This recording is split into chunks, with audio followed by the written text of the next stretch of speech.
മെഷീന്റെ പതിവ് പരിശോധനയുടെയും ആവശ്യാനുസരണമുള്ള നികതലിനെ കുറിച്ചുള്ള സെഷനിലേക്ക് സ്വാഗതം. ഈ സെക്ഷന്റെ ലക്ഷ്യങ്ങൾ എന്തൊക്കെയാണെന്ന് നോക്കാം. ഈ സെഷന്റെ അവസാനം നിങ്ങൾക്ക് ഇവ ചെയ്യാനാകും: ലേത്ത് മെഷീനിന്റെ പ്രവർത്തനാവസ്ഥ പരിശോധിക്കുക, ഓയിൽ ലെവൽ പരിശോധിക്കുക, സ്ലൈഡിംഗ് മൂവ്മെന്റ് പരിശോധിക്കുക. ലത്തെ മെഷീന്റെ പതിവ് പരിശോധന നടത്താൻ ആവശ്യമായ ഉപകരണങ്ങളും വസ്തുക്കളും. Lathe machine, lubricating oil, coolant, electricity tester, screw driver, dial indicator, gun oiler, spanners, wrench, Allen key, kerosene, banyan cloth, safety goggles, gloves.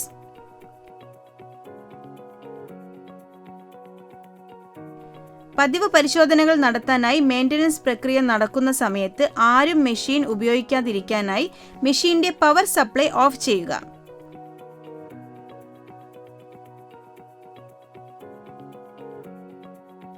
പരിക്കുകൾ തടയുന്നതിനും സുരക്ഷിതമായ വർക്ക് എൻവിറോൺമെന്റ് ഉറപ്പാക്കുന്നതിനും സിലിണ്ടറിക്കൽ സർഫസ് ഫയൽ ചെയ്യുമ്പോൾ സേഫ്റ്റി ഉപകരണങ്ങൾ ധരിക്കുന്നത് ഉറപ്പാക്കുക. ആദ്യം സൈഡ് കവർ തുറന്ന് ഡ്രൈവിംഗ് ബെൽറ്റുകൾക്ക് കേടുപാടുകൾ സംഭവിച്ചിട്ടുണ്ടോ അല്ലെങ്കിൽ അമിതമായ വിള്ളലുകളും തേയ്മാനങ്ങളും ഉണ്ടോ എന്ന് പരിശോധിക്കുക. അത്തരം സന്ദർഭങ്ങളിൽ അവ മാറ്റി സ്ഥാപിക്കേണ്ടതുണ്ട്.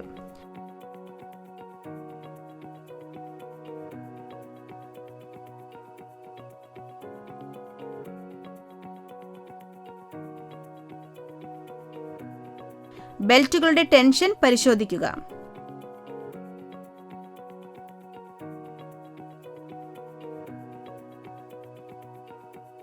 ലച്ചെ മെഷീനുകൾ പെഡൽ ബ്രേക്കോട് കൂടിയുള്ളതാണെങ്കിൽ ബ്രേക്കിന്റെ അവസ്ഥ പരിശോധിക്കുക. അടുത്തതായി ലത്തെ മെഷീൻ ഓൺ ആക്കി വെച്ച് മിനിറ്റ് ലെത്ത് പ്രവർത്തിക്കുക.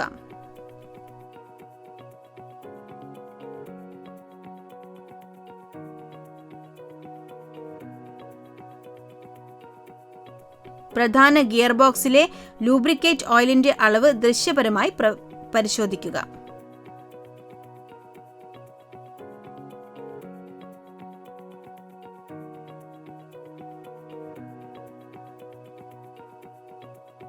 ആവശ്യമെങ്കിൽ ഗിയർ ബോക്സ് വീണ്ടും നിറയ്ക്കുക.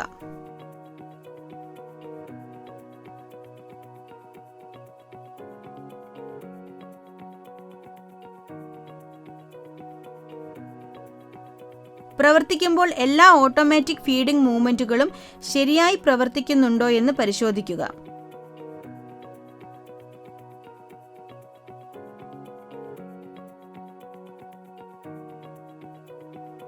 ടെയിൽ സ്റ്റോക്ക് ലോക്കിങ്ങിന്റെ അവസ്ഥ പരിശോധിക്കുക.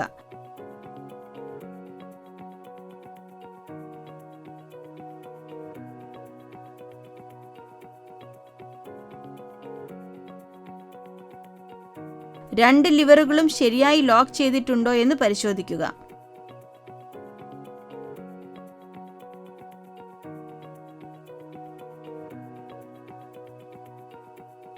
മുകളിലെ ബെഞ്ച് ലൂബ്രിക്കേഷൻ മാനുവൽ പമ്പ് പരിശോധിക്കുക. സ്ലൈഡിംഗ് ബെഞ്ചിലേക്ക് ഓയിൽ വരുന്നുണ്ടോ എന്ന് പരിശോധിക്കാൻ ലിവർ പുൾ അല്ലെങ്കിൽ പൗച്ച് ചെയ്യുക.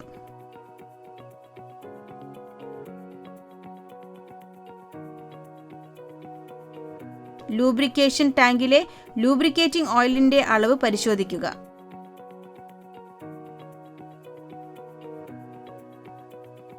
തുടർന്ന് കൂളന്റിന്റെ അളവ് പരിശോധിച്ച് ആവശ്യമെങ്കിൽ വീണ്ടും നിറയ്ക്കുക.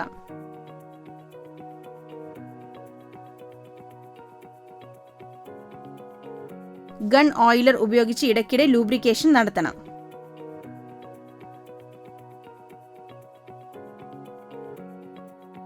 ഹെഡ് സ്റ്റോക്കിന് വർഷത്തിൽ 2 തവണ ലൂബ്രിക്കേഷൻ ആവശ്യമാണ്.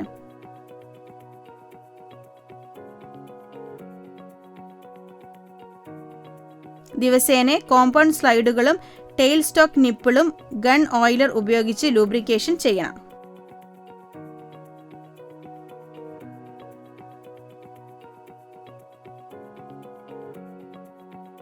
ദിവസവും ഹാൻഡിൽ പമ്പ് ഉപയോഗിച്ച് ആപ്രോണും കാരേജും ലൂബ്രിക്കേറ്റ് ചെയ്യുക.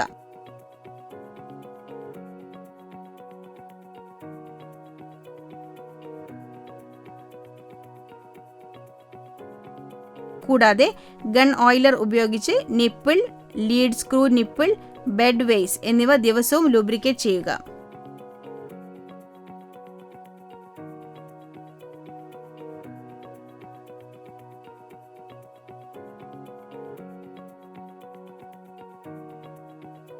ലത്തെ മെഷീനിൽ കൂളന്റ് ലെവൽ നിലനിർത്തുന്നത് വളരെ നിർണായകമാണ്.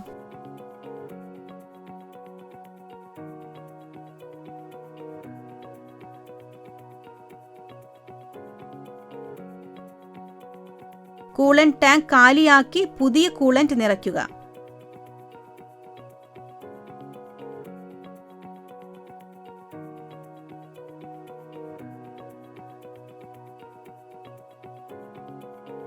റീഫില്ലിംഗ് പ്രക്രിയയിൽ കൂളന്റുമായുള്ള സമ്പർക്കം ഒഴിവാക്കാൻ റബ്ബർ ഗ്ലൗസ് ധരിക്കുക.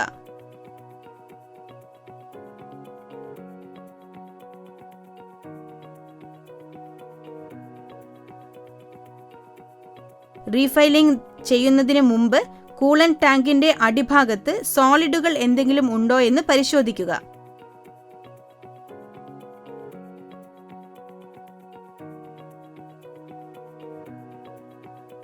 എന്തെങ്കിലും സോളിഡുകൾ ഉണ്ടെങ്കിൽ അവ നീക്കം ചെയ്യുക. കൂളന്റ് ടാങ്ക് എപ്പോഴും വൃത്തിയായി സൂക്ഷിക്കുക.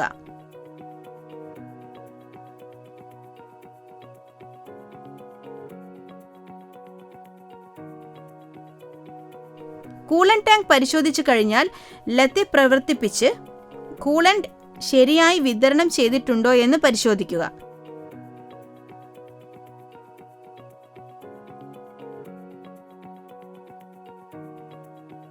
അടുത്തതായി ഇലക്ട്രിസിറ്റി സപ്ലൈ പരിശോധിക്കുക. ആദ്യം അതിന്റെ അവസ്ഥയ്ക്കായി പ്രധാന പവർ കേബിൾ പരിശോധിക്കുക. എന്തെങ്കിലും കേടുപാടുകൾ ഉണ്ടെങ്കിൽ അവ മാറ്റി സ്ഥാപിക്കുക.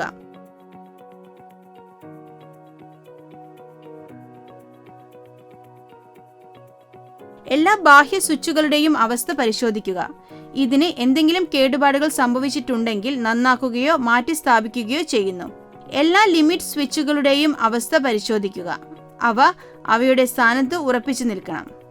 കാരണം ഒരു ലൂസായ അല്ലെങ്കിൽ ഡാമേജ് ആയ ലിമിറ്റ് സ്വിച്ചിന് മെഷീനിൽ തുടർച്ചയായ ഫോൾട്ട് സൃഷ്ടിക്കാൻ കഴിയും.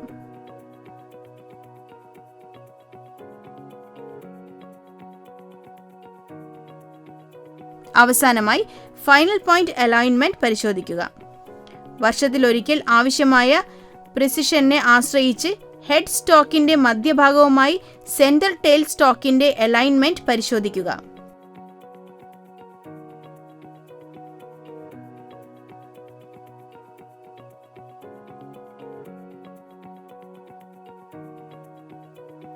ഇവിടെ മധ്യഭാഗങ്ങൾക്കിടയിൽ ഒരു ടോട്ടൽ പാരലൽ ബാർ ഘടിപ്പിക്കുന്നതിലൂടെ അലൈൻമെന്റ് കൈവരിക്കാൻ കഴിയും.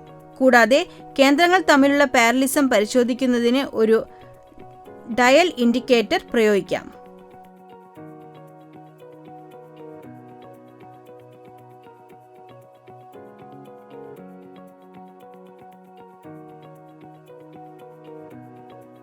ചർച്ച ചെയ്ത പ്രധാന പോയിന്റുകൾ നമുക്ക് പുനർവിചിന്തനം ചെയ്യാം. റുട്ടീൻ പരിശോധന നടത്തുമ്പോൾ പവർ സപ്ലൈ ഓഫ് ആക്കുക. ബെൽസ്, ലിമിറ്റ് സ്വിച്ചസ്, ലൂബ്രിക്കൻസ്, ചലിക്കുന്ന എല്ലാ ഭാഗങ്ങൾ എന്നിവയുടെയെല്ലാം അവസ്ഥ പരിശോധിക്കുക. കൂളിംഗ് ടാങ്കിലെ കൂളന്റിന്റെ ലെവലും ക്വാളിറ്റിയും പരിശോധിക്കുക. ഫൈനൽ പോയിന്റ് അലൈൻമെന്റ് പരിശോധിക്കുക. ഇതോടെ നമ്മൾ ഈ സെഷന്റെ അവസാനത്തിലേക്ക് എത്തിയിരിക്കുന്നു. മെഷീന്റെ പതിവ് പരിശോധന നടത്തുന്നതിനെ കുറിച്ചും ആവശ്യാനുസരണമുള്ള നികതലിനെ കുറിച്ചും നിങ്ങൾക്ക് നല്ല ധാരണ ലഭിച്ചിട്ടുണ്ടെന്ന് പ്രതീക്ഷിക്കുന്നു. അടുത്ത സെഷനിൽ വീണ്ടും കാണാം.